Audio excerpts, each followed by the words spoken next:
Laying low, no place to go. Sunlight dances through the window. Lazy haze filled up the room. Good morning, everyone. It is Sunday, and I am just waking up and taking it real slow. I really don't want to get out of bed, but I gotta. I have kids, and we are going to be starting school this week, and we have lots to do today. What I think I'm going to do for this week's reading vlog is the movie It Ends With Us is coming out, and it's based on the book by Colleen Hoover, which I haven't read. I honestly haven't read very many of her books, but that is one book that I have been meaning to read of hers because it came highly recommended to me by a friend whose opinion I trust. And so it's been sitting in my Audible library for quite a while, and now that the movie's coming out, I thought I need to go ahead and listen to it and finish it so that I can go see the movie, because I like to I like to read books before I go watch the movie. So that is what I'm going to do. I am going to start the audiobook of It Ends With Us today so that I can go see the movie this week. My kids go back to school tomorrow, so we have a lot of just, life admin stuff to do, a lot of things around the house to get ready to go back to school. So that's what we will be working on today. I'll be listening to the book, and I thought it would be fun to vlog my experience with the book and then going to the movie and then give you my thoughts. So hope you guys enjoy that, and then I'll also throw in whatever else is going on this week. And then I don't know what else I'm going to be reading this week. Let me look and see on my library list what's due, because that dictates my TBR quite a bit. Let's see here. Okay, so I have The Husbands by Holly Gramazio also on my TBR for this week because of my library, because I have it checked out from the library. I also have The Friend Zone by Abby Jimenez, which I believe is the first in a little series of hers. Let's see. It is. So it's The Friend Zone, The Happy Ever After playlist, and Life's Too Short. And I just really like Abby, and so I'm reading her backlist. So I have that on my list for this week. So I finished Summer Romance yesterday, which was really good. I really liked that book a lot. It's so refreshing to read a book about someone my age, like a romance story that isn't just someone like in their 20s. Like, this is someone going through a divorce who's in their late 30s. I'm in my early 40s. I'm 41. So it's just much more relatable for me. And it was really good. I really like Annabelle Monaghan. Oh yeah, and then I have this series on my list. So we'll see. I have kind of ambitious goals for this week, but I'm going to go ahead and read It Ends With Us. Then I'm going to read The Husbands, The Friend Zone. Then I want to read this series called The False Prince by Jennifer Nielsen. It's an older series, but it was a bestseller and has really good reviews on Goodreads. It might be one of those things where I read it and it's like very dated for the trends of that time, but I'm gonna try it because the books aren't super long. They're all out and they're all available through my library. So I'm gonna at least start that series. They're short enough that I think I could read one a day. I could get through one a day depending on how my days go. So yeah, that's kind of what the week is looking like, but I defer to my mood. So I'm a mood reader, so we'll see what I actually feel like reading. And for sure, we're going to start with It Ends With Us. Yeah, eyes are just watering. Don't mind them. I explained in my last vlog, but the smoke here is really insane from all the forest fires that are going on in the West. Anyways, I'm going to go ahead and put my earbuds in and get going on this lovely Sunday, drink my coffee, and get some chores done and listen to my book. This is why I love audiobooks, because do I want to do chores? No. But do I want to listen to this book? Yes. So I do something that I want to do while doing something I don't want to do, and it just makes everything more enjoyable. Yeah. So I'm gonna get going. I'm gonna make myself some coffee and get out of bed, and I'll keep you guys updated.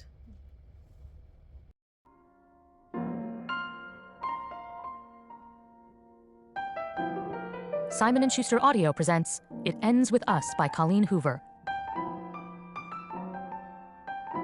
Read by Olivia Song.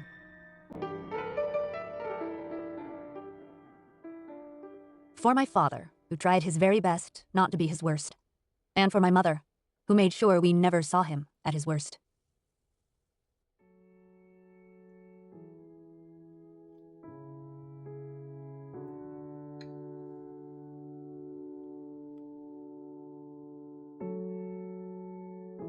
When I decided I wanted to write this story, I first asked my mother for permission. I told her I wanted to write it for women like her. I also wanted to write it for all the people who didn't quite understand women like her. I was one of those people. But while writing this book and getting into the mindset of Lily, I quickly realized that it's not as black and white as it seems from the outside.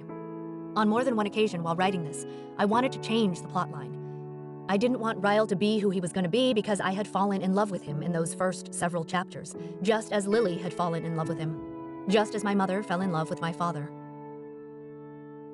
My father would repeatedly show remorse and promise to never do it again. It finally got to a point where she knew his promises were empty, but she was a mother of 2 daughters by then and had no money to leave.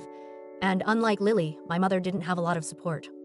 There were no local women's shelters. To leave meant risking not having a roof over our heads, but to her, it was better than the alternative. She left him right before I turned 3 and my older sister turned 5. We lived off beans and macaroni and cheese for 2 solid years. She was a single mother without a college education, raising 2 daughters on her own with virtually no help. By no means do I intend for Ryle and Lily's situation to define domestic abuse. Nor do I intend for Ryle's character to define the characteristics of most abusers. Every situation is different. Every outcome is different. I chose to fashion Lily and Ryle's story after my mother and father's. I fashioned Ryle after my father in many ways. They are handsome, compassionate, funny, and smart, but with moments of unforgivable behavior. I fashioned Lily after my mother in many ways. They are both caring, intelligent, strong women who simply fell in love with men who didn't deserve to fall in love at all.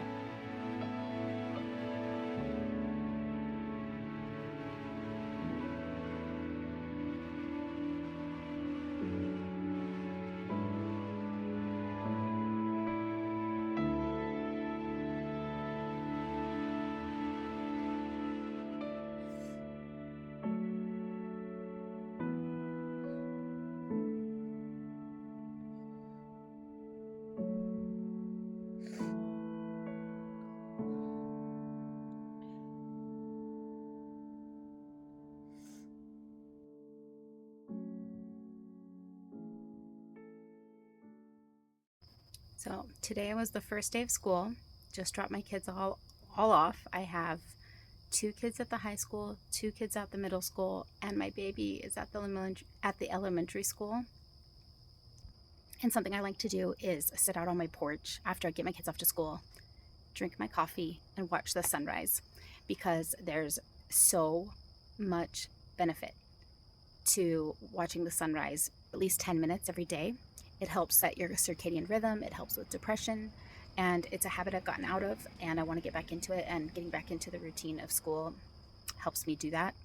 And so I'm going to sit out here as many mornings as I can, drink my coffee, and give you guys updates on what I'm reading. So I finished It Ends With Us.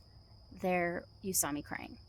It was a very emotional book. It hits very close to home for me, and I liked it a lot.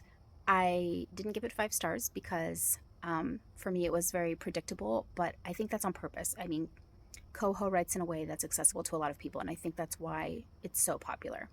Like, that's why her writing is so popular. There was a lot in there that I could predict, so it wasn't very complex as far as like the storyline and the building, but the way that she represented domestic violence and women in domestic violence and how hard it is to get out of domestic violence situations, I thought was extremely well done. And at the end of the book, there's an author's note, and she talks about how her mom was in a abusive relationship, and that she witnessed that as a child, and her mom got out of that relationship and how that changed her life. And that got me extremely emotional because I was in a very bad marriage, and I got out when my oldest daughter, when she was 8. And she's the reason I got out. She's the reason. I struggled. It was one of the hardest things I've ever done. It was a really hard decision to make. It was a really hard life transition to make. But I just thought, I can't let my daughter grow up thinking that this is what love looks like. I can't do it. It really hit home for me. So for that reason, and because of the representation, I gave the book 4 stars. And I'll go see the movie, and I'll, keep you guys updated on that. Don't have my tripod out here, so I'm just using my phone and holding it. But after that book, I started The Husbands, and I didn't really know what to expect. I just know that it's gotten really good reviews. I knew it was like general fiction, but it's actually a time slip story, and I love time slip stories.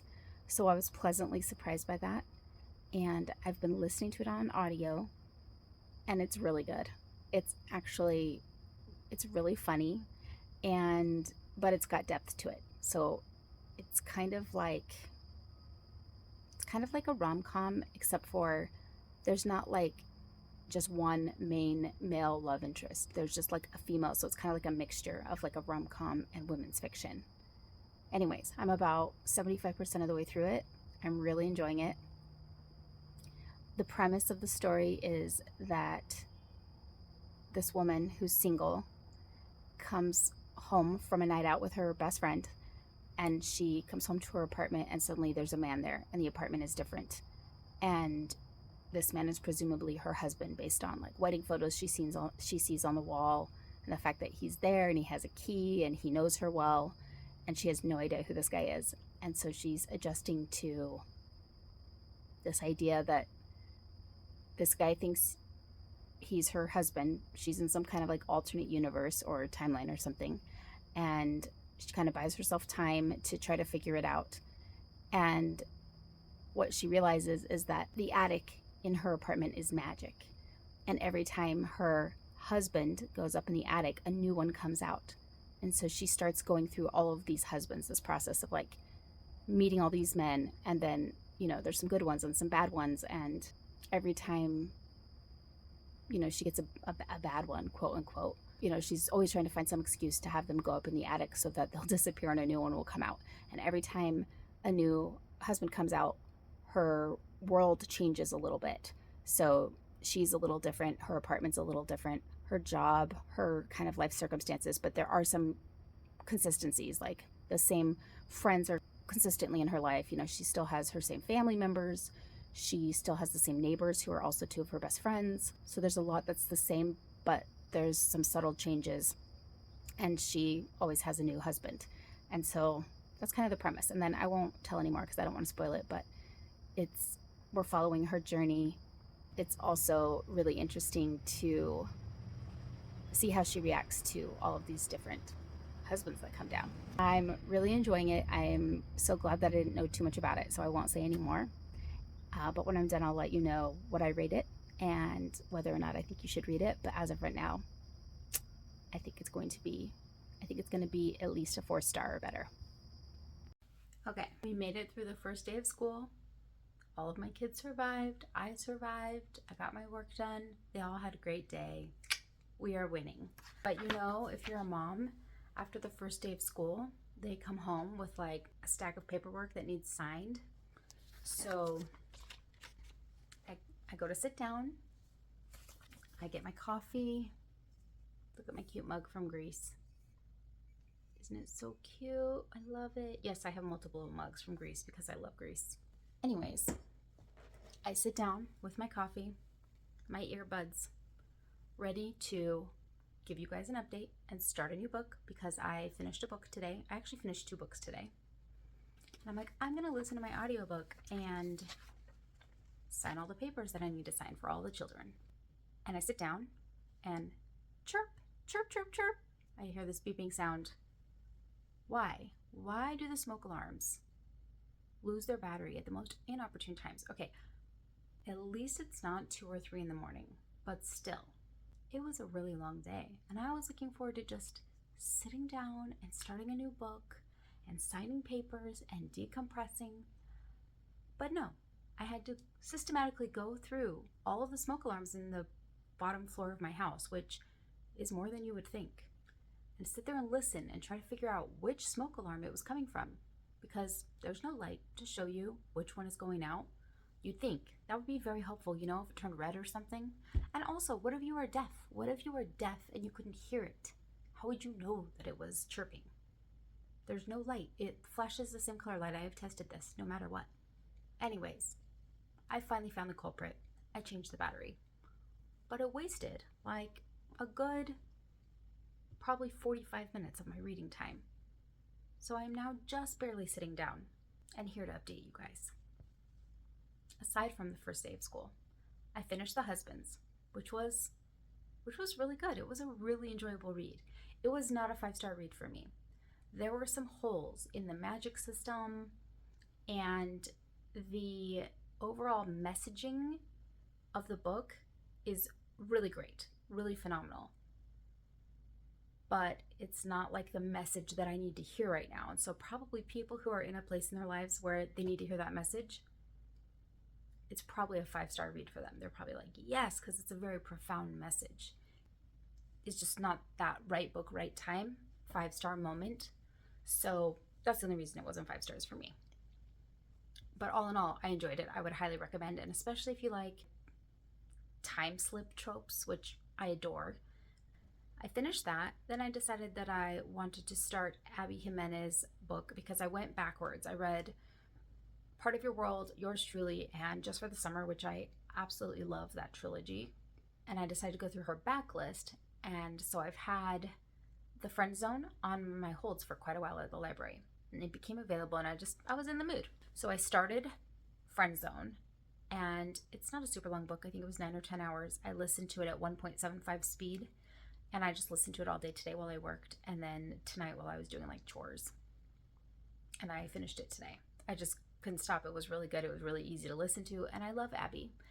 And I gave the book 4.25 stars. It wasn't a 5-star for me, but it was really good. And what I will say is a little bit slow on the uptake. Like in the beginning, I wasn't really buying into it for a while. It just seemed like every other rom-com type of situation. I was like, oh, I know what's going to happen, and I love her, and the banter is fun, and the story is great, and I love the characters, but like just wasn't getting that 5-star feeling. But then about halfway through, there's a plot twist, and man, the game really changes, and things get really intense and really good, and you become very attached to the characters and to the process, the character arc, the character development, and less attached to the outcome.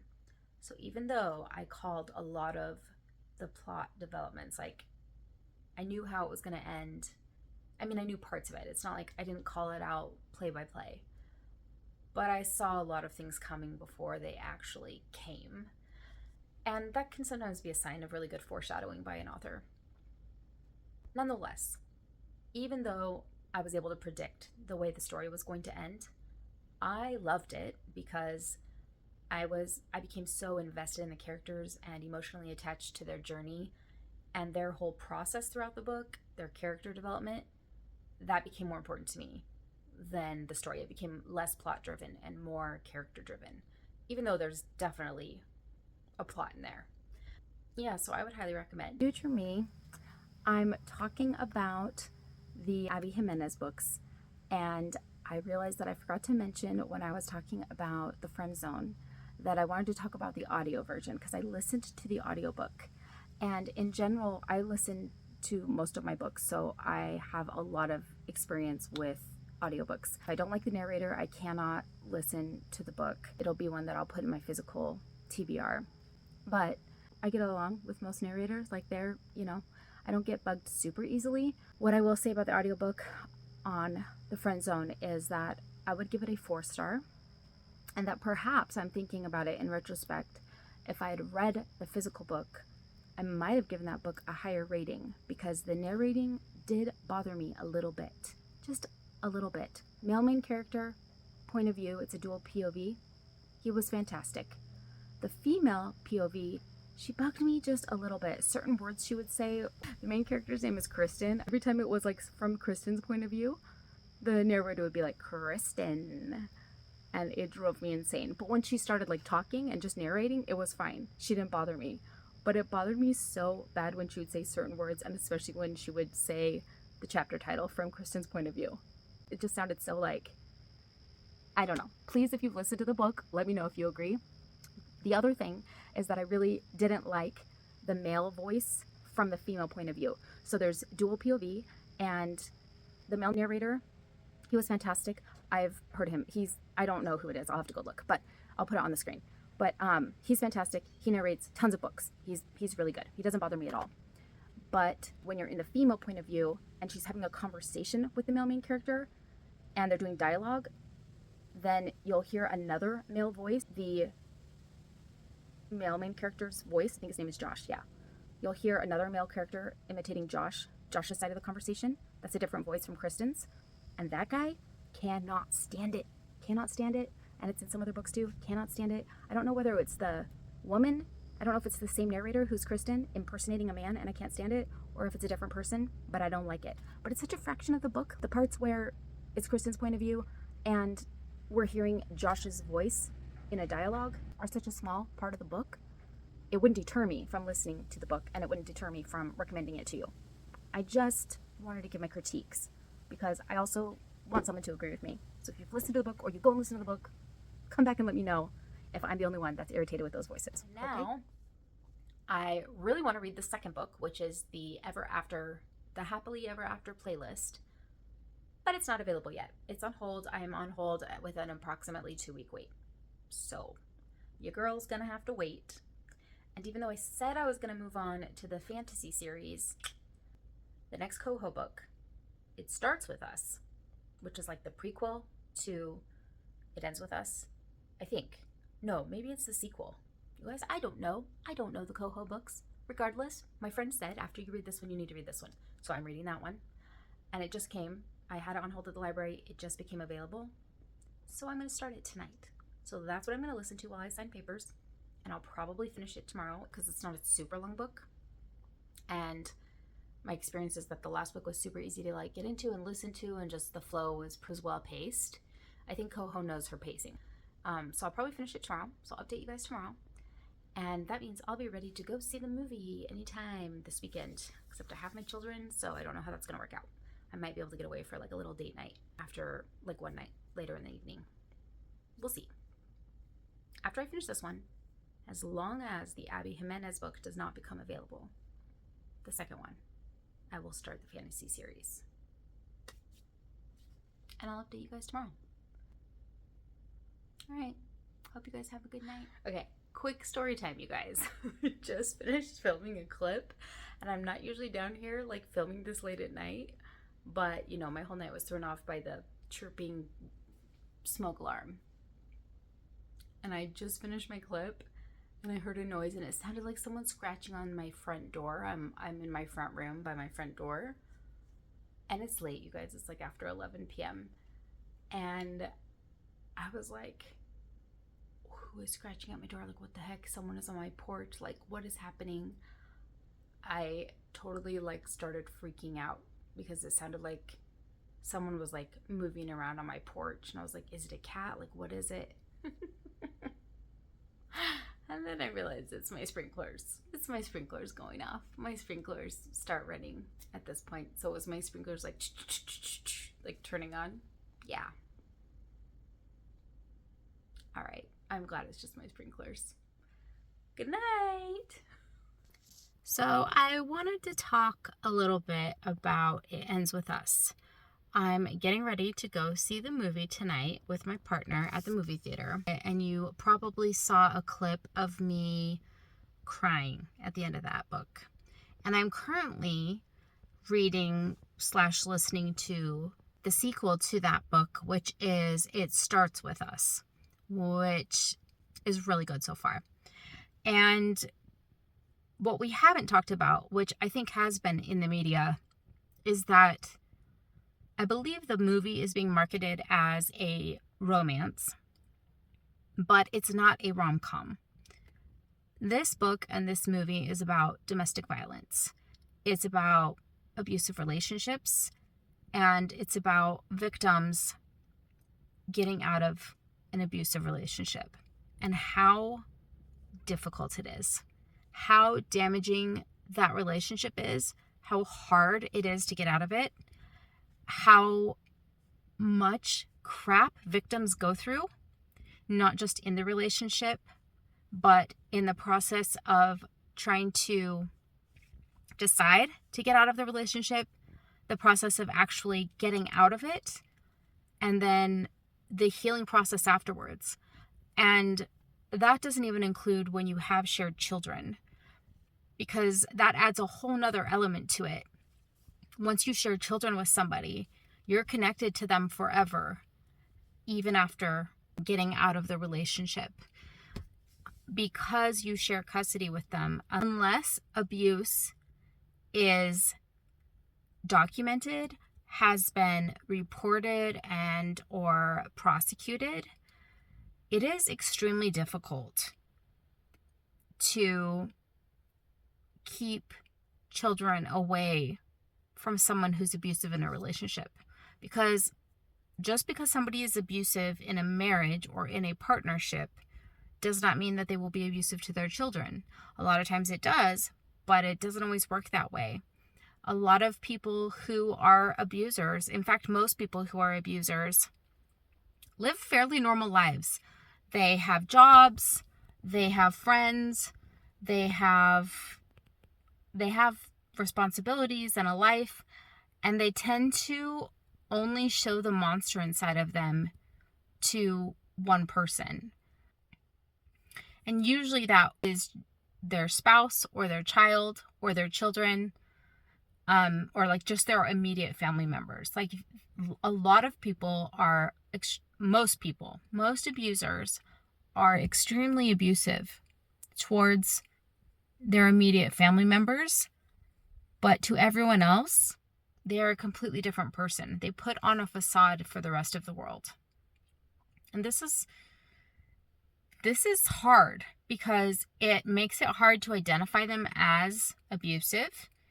It invalidates the people that they're abusing because they don't get the support they need, because the outside world looking in can't see who that person really is and the bad side of them that comes out in the privacy of their home or their relationship.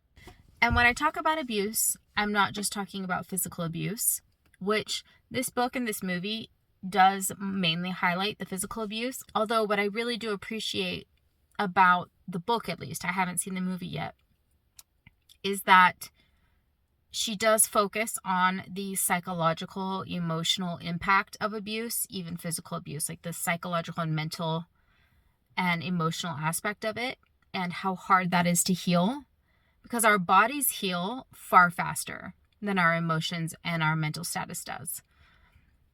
But what is also very hard is mental and emotional abuse, because those injuries, those scars, they're not as obvious. They're not as obvious as physical injuries, but they hurt and they damage people just as much, if not more.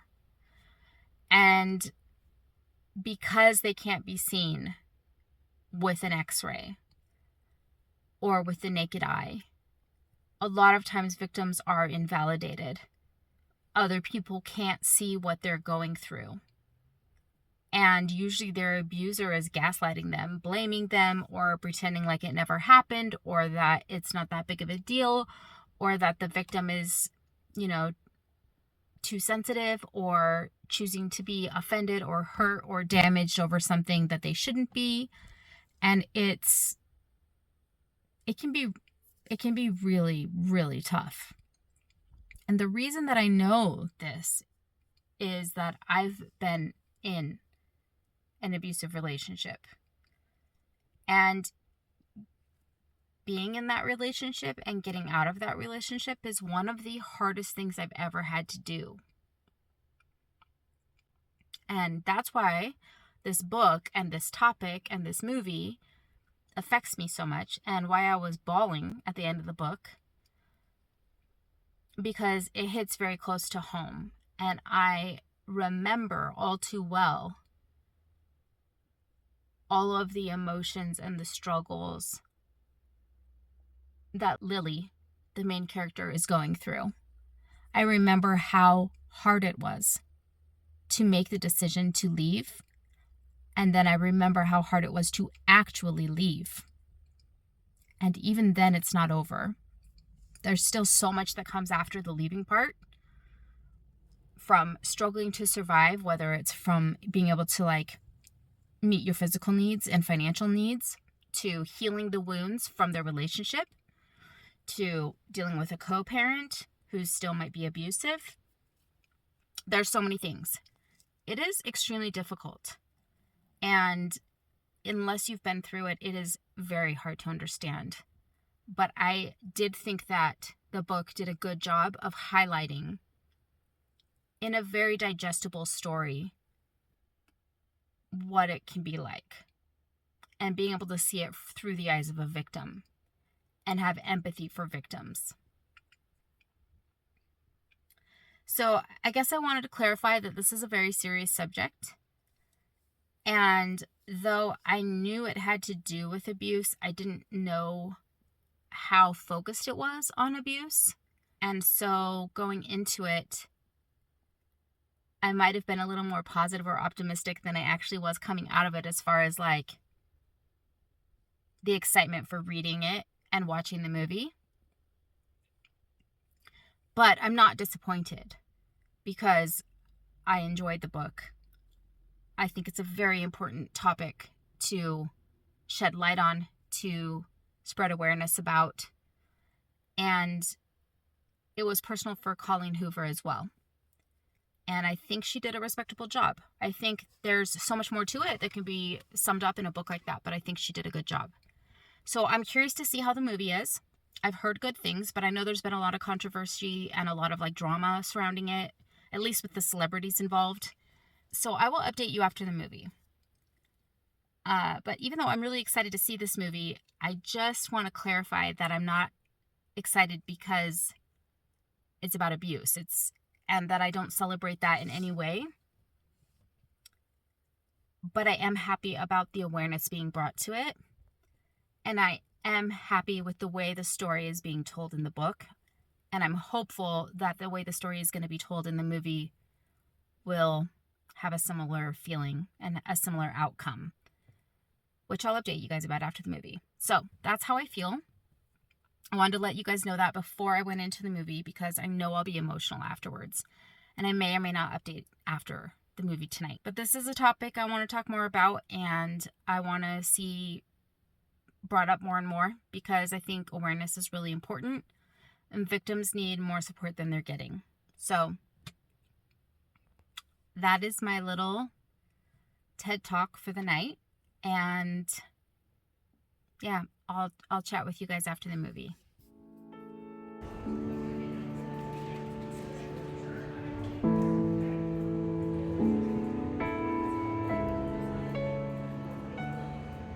Hi guys, happy weekend. Today is Saturday, and it's kind of a weird weekend, and I haven't had a chance to update you since I went to the movie the other night. So I have my reasons for that. First of all, at this point, I'm kind of feeling like I have so much to say about the book and the movie that I might create an entirely separate vlog dedicated to It Ends With Us. But the other reason is that my mom has been really sick. She started chemo this week, and I've been taking care of her. So I've been really busy. So today I'm at her house taking care of her. I have kids farmed out in different places, except I have my littlest one with me, and my oldest one is working. And we're taking care of Grandma, but she's sleeping and needs some quiet. So we are going to go run some errands. I have to go to UPS. We're going to go to the thrift store and look for some books. And I'm going to take you guys along with me so you can kind of see what I do when I'm thrifting for books and how I what I do with them. And I'll probably show you a haul afterwards.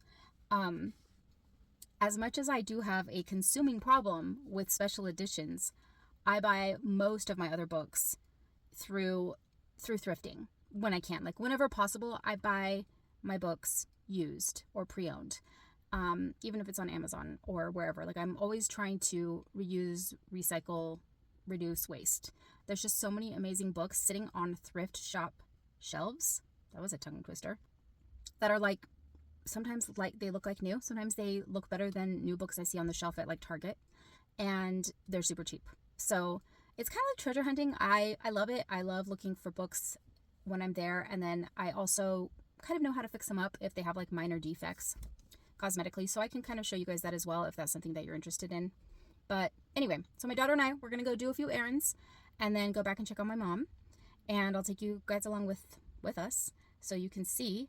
And as far as a book update goes, like I said, I have too much to say about It Ends With Us. That's going to have to be a separate update or even a separate video. Okay, the day where I went to the movie, I was reading It Starts With Us, which is the sequel to It Ends With Us. And I really, really enjoyed it. I liked it. I thought objectively it's actually better done. Like, there's not as many like plot holes or things in it. And I'm not a huge Coho fan, but I'll say my piece when I address It Ends With Us. For what it is, I think those books are good. And I think they create awareness. So I had intended to start that fantasy series that I talked about at the beginning of the week. But I had put the second Abby Jimenez book on hold, the one that comes after The Friend Zone. I believe it's called The Happily Ever Playlist. It came to me yesterday, unexpectedly. And I just finished It Starts With Us. And so I was like, fantastic. I'm ready to jump right into the sequel. So I went ahead and put this fantasy series on the back burner because I'm a big mood reader and I'm an opportunist. It was on my loans shelf, so I did it. And I'm about halfway through with the second book. I can't really tell you too much about the plot because telling you about the plot would give away major spoilers for the first book. So if you haven't read this series yet, start with The Friend Zone. Don't look at the summaries or don't look at anything else for the other books because it will give away spoilers. And the spoilers made my experience in the first book. Had I been spoiled on it, it would have actually spoiled it. Like, it would have kind of ruined the book for me. So don't do that to yourself and wait. But so far, so good. What I will say about this series is that I can tell that it's an earlier set of works by her prior to this last trilogy, which is Part of Your World, Truly Yours, and Just for the Summer. And I can tell because her writing has matured quite a bit. In that, what I mean by that is that she's become a better writer, a better and better writer. And so in the first book, The Friend Zone, I felt like it had a really slow start. And about 50% of the way in, I was like, this is kind of predictable. I can tell it's Abby's writing because there's still some really good Abby elements in it, which is she does fantastic banter. She always has really strong female leads. There's always like an element of women's fiction and empowering women. And there's always deeper meanings in her books. They're not just like fluffy rom-coms. It was feeling like a fluffy rom-com in the beginning. And that's why I wasn't that interested. Like, I was kind of like, oh man, this just isn't as good. But about 50% of the way through, she threw me for a loop. And it completely raised the stakes for the entire book. So if you go and check out The Friend Zone, know that going in, that it will seem like a fluffy rom-com in the start. And it might seem like a basic, formula type rom-com. But it's not. Abby, her style, it will sneak in there. And it is worth it, and it makes the whole book. So, I think that the way she's matured in her writing is in the trilogy that the most recent trilogy. You guys, I can't speak. The way that I feel like her writing has matured, and what I mean by that is that her storytelling has become more captivating from the beginning.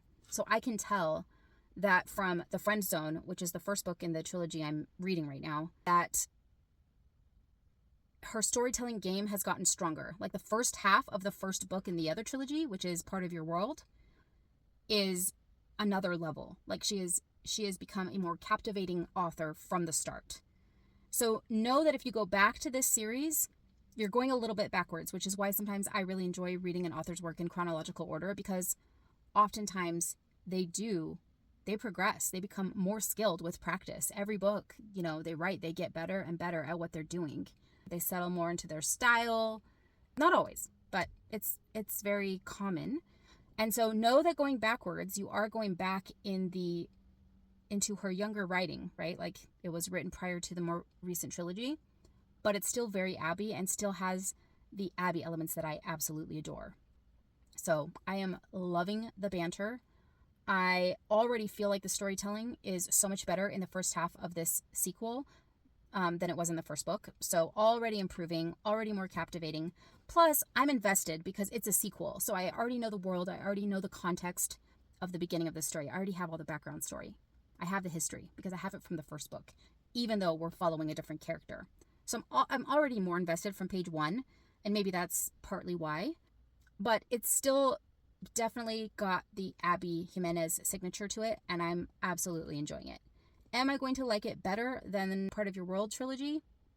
Probably not, because I really, really love and can relate to the main topic subject matter in that trilogy, and because I recognize the maturity of her writing. But do I love this, and will I continue to recommend this series? So far, yes. I really enjoyed the first book. I would give it like 4.25 stars, maybe 4.5. And so far, this book is trending to be like also between a 4 and a 4.5. So I do recommend. I will come on here tomorrow prior to posting this vlog, and I will give you an update because I should finish this book by tomorrow. But then I'm going to hurry and try to get this edited and get it up on the channel. And then I want you guys to keep your eyes peeled for my review of It Ends With Us, because I want to go in more depth in the book and the movie and the subject matter there. If you aren't already part of my community, please subscribe and stick around. I'd love to have you. We're going to go and get some stuff done. No place to go. Sunlight dances through the window. Lazy haze filled up the room. Got no plans, just me and you. Time slows down when you're around. Feel the rhythm of our hearts pound. In the quiet we find a groove. Lost in love, no need to move. It's a love, no need to move. It's a lazy weekend, just you and me. Wrapped up in pink blankets, under the sheets. Lost in the moment, in our own dream. In this lazy weekend, we're wild and free. Coffee stains on the table. Lazy kisses, we're unable to escape this cozy bubble where we're lost in each other's troubles. Time slows down when you're around. Feel the rhythm of our hearts pound. In the quiet we find a groove. Lost in love, no need to move. It's a love, no need to move. It's a lazy weekend, just you and me. Wrapped up in pink blankets, under the sheets. Lost in the moment, in our own dream. In this lazy weekend, we're wild and free. Lazy weekend, it's a lazy weekend, just you and me. In this lazy weekend, we're wild and free. Okay, we are outside drinking our morning coffee. I wanted to chat about the Happy Ever After playlist because I finished it. I also wanted to talk a little bit about the movie It Ends With Us. I didn't get a chance to update you guys right after I saw the movie because I went to the late showing. I got done super late, like midnight. It was like, because I didn't go, I put my kids to bed and then went to the 10 o'clock show with my boyfriend. Got home super late, super tired, super emotional. And then, as I mentioned earlier, my mom has been sick. She started chemotherapy this last week, and I spent several days after that just really intensely taking care of her. And so I just didn't really have a moment between her and my kids to get on here and update in a thoughtful way. I also kind of needed some time to absorb and process the movie because it's a lot. It's a heavy subject. So here are my thoughts. I think it's well done. I think it's a good introduction into the topic, the subject matter, but I think the book is better. Much, much, much better. And here's why. A lot of the torture that goes on in abusive relationships is not what you can see from the outside. It's nothing that you can observe. It's nothing that anyone else can see. It's the internal conflict that happens in the victim. It's all of the gaslighting.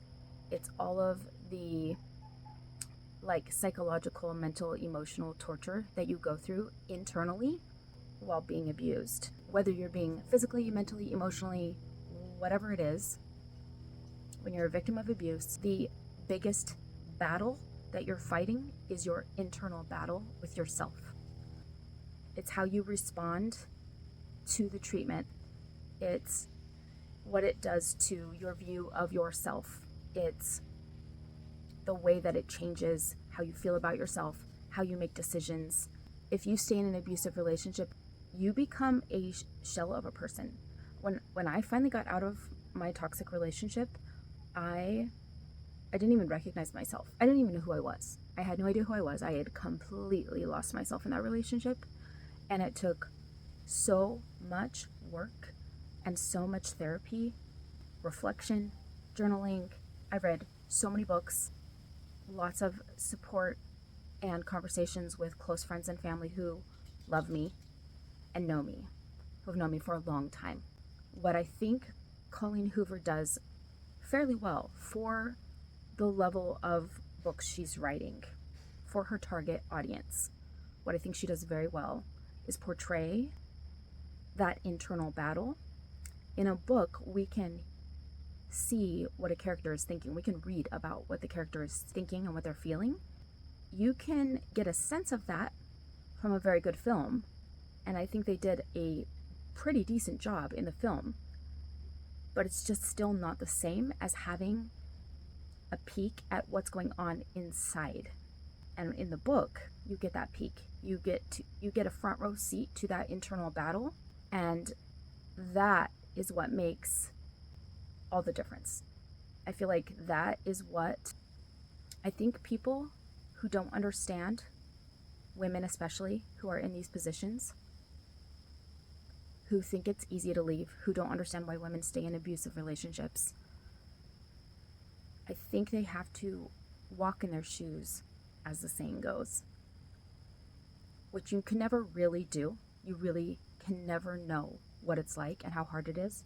And every single person's situation is different. Nobody is the same. Nobody's relationship is the same. Nobody's circumstances are the same. So you really can never know. You can never judge. You can never really know. But if you read the book and you get a glimpse of the internal battle that goes on, I think a lot of people can learn from it, will have more compassion, more empathy, and more understanding for the survivors in those relationships. And I prefer the term survivor over victim because it's more empowering. A survivor is a victim by definition, but a survivor has fought through all of these battles that you don't know about, and we've survived. And people who have survived abusive relationships are some of the strongest women I know, some of the strongest people I know, and some of the most amazing people I know. So, what I'll say is, you absolutely cannot capture in a film what is captured in the book, because the biggest battle being fought is internal. Okay, sorry, I had to move because the sun. What I was saying is that the book offers more insight than a movie can offer if you want to get a better understanding of what women and anyone in an abusive relationship, but I think there's a specific dynamic that goes on between men and women, and also statistically most abusive relationships are between men and women, and there's obviously same-sex abuse as well. I can only speak from man and woman dynamic, but if you've been through abuse, and you want to feel like you're not alone, this is a great book to read, a great movie to see, because they illustrate that you aren't. You're not alone. We're not alone. Anyone who's ever been in an abusive relationship and struggled to leave, or is still in a relationship and is struggling to leave, you're not alone. You are not the first. You won't be the last. And you're not alone.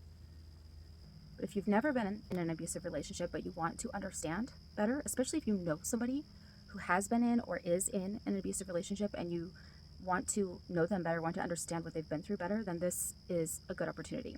And because of the way Colleen Hoover writes, she reaches a very vast audience of readers. Her books are very digestible, and she writes in a way that even people who don't read a lot can read and fully immerse themselves in the story and understand it and come out of it with some insight. And I think you'll get a percentage of that by seeing the movie, but I would highly recommend reading the book.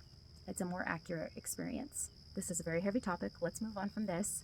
I think I am going to make another video that is focused on this topic, and I'll go much more into depth about the book, about the movie, and it would probably include spoilers. So let me know if you do want to see that below. Now let's talk about something that's a little happier. I did finish the Happy Ever, am I ever going to get this right? The Happy Ever After playlist. I think that's it. I'm going to put it on the screen, you guys. If I got it right, you have to give me a clap emoji in the comments, okay? If I got the title right this time, clap emoji in the comments. Give me a little love, please. I felt very similarly about that book as I did with the first. So it's probably how I'm going to feel overall with this series, which is that it's great. Abby's a fantastic writer. She has great characters, great subject matter, great storylines. Banter is top-notch. Freaking love her banter. But somehow it takes me longer to care about the character and the story in this series than it does in her more recent series. And like I said earlier, I just think that's a matter of skill and practice, that she's written a lot of books at this point. Her most recent series is her best. It's her best writing. And maybe it will get even better. So it's maybe just her best writing to date. But so far, both of them were 4 to 4.25 stars. And I'm definitely picking up the third book, and 4 stars is a great rating. I really, really enjoyed it. I just, for reference, gave the other series between 4.5 and 5 stars for every book. So just a little better. I like the other series a little better, but no regrets. Had so much fun. Really loved it. The other thing I really like about Abby is that she writes very realistic scenarios. I mean, some of it's not, right? Some of it's the comedy, like it's funny and crazy, and not saying that the actual like meet cutes or the circumstances are realistic, but what I think is realistic is the relationship dynamic. She's very good at writing the dynamics in relationships. She writes realistic miscommunications, realistic disagreements, realistic obstacles that you face in a relationship. I think that's why her books are so popular. I think that's why people like them so much, because it's realistic. Like a lot of other romances, they're either too fluffy, like there's not enough depth to them, or they're not very realistic in that the reason why they broke up or the reason why they're not getting along just feels like so stupid. I hear that complaint all the time on Book Talk, on BookTube. So that is her strong point. Also, her comedic relief is, her banter and comedic relief are top notch. Definitely recommend. I'll be picking up the third book as soon as it's available. I have it on hold at my library. So I give that one 4 stars. Because I think I'm going to settle on 4.25 stars for the first book, for The Friend Zone. And I like The Friend Zone just a little bit better. But overall, I'm really enjoying it, and I'm really curious about who the third book is going to be about, like what other character, because it's an interconnected series. And just like her other series, you don't have to read them in order, but you probably should. Overall, I read The Friend Zone, which was on my TBR for the week, The Husbands, which was on the TBR for the week, and It Ends With Us, which was on my TBR. And then I also read the Happy Ever playlist, Happy Ever After playlist. Don't give me those claps below. And It Starts With Us. Were 2 surprises, and that's because I never know what I'm going to get from the library. Like the library app gives me a good idea of when to expect books, but it's not always accurate. Sometimes I get a book sooner than I thought. Sometimes it's a little bit later than I thought. And when both of those sequels rolled in after I just read the first books, I was in the mood. I couldn't help it. I just wanted to continue the series. And if the third book in the Abby series had come in, I would have just continued on with that as well, but I do have to wait for that one. Mood reading overall makes me a much happier reader. I just overall have a better experience.